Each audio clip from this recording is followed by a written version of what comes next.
আল্লাহর এই বাণীকে যদি ভয় করেন, কোন বাণী? আল্লাহ পাক বলছেন ইয়া আইয়ুহাল্লাযীনা আমানু, হে মুমিনগণ, ইত্তাকুল্লাহ, তোমরা আল্লাহকে ভয় করো। ওয়াযারু মা বাকিয়া মিনার রিবা ইন কুনতুম মুমিনিন, তোমরা সুদের অবশিষ্ট অংশগুলো ছেড়ে দাও যদি প্রকৃতপক্ষে তোমরা মুমিন হয়ে থাকো।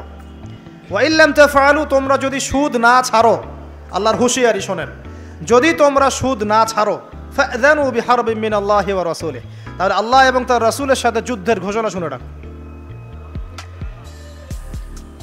আল্লাহ এবং তার রাসূলের বিপক্ষে যুদ্ধ করে কেউ জান্নাতে যাবে? কেউ কবরের আযাব থেকে বাঁচতে পারবে? কেউ হাউজে কাউসারের পানি পাবে? আল্লাহ এবং তার রাসূলের সাথে যুদ্ধ করে কেউ টিকতে পারবে? আপনার কি তাই মনে হয়? যদি মনে হয় তাহলে দিব্যি সুদ খান, কোনো সমস্যা নেই। আর যদি মনে হয় যে আল্লাহ এবং তার রাসূলের সাথে যুদ্ধ করে আমি পার পাবো না, আল্লাহ এবং তার রাসূলের বিরুদ্ধাচরণ করে আমার কবর টিকবে না, কারণ আমি একটা কথা বারবার বলি আপনাদেরকে, যে আল্লাহ ছাড়া আমাদের আপন বলতে কেউ আছে? একা এসেছেন পৃথিবীতে, একাই যেতে হবে। আপনার খ্যাতি, আপনার অর্থনৈতিক খ্যাতি, অর্থের প্রতিপত্তি, আপনার ক্ষমতার দাপট, আপনার ধর্মীয় দাপট, কোনো কিছুই, ফ্যান ফলোয়ার্স, কেউ আপনার সাথে কবরে যাবে।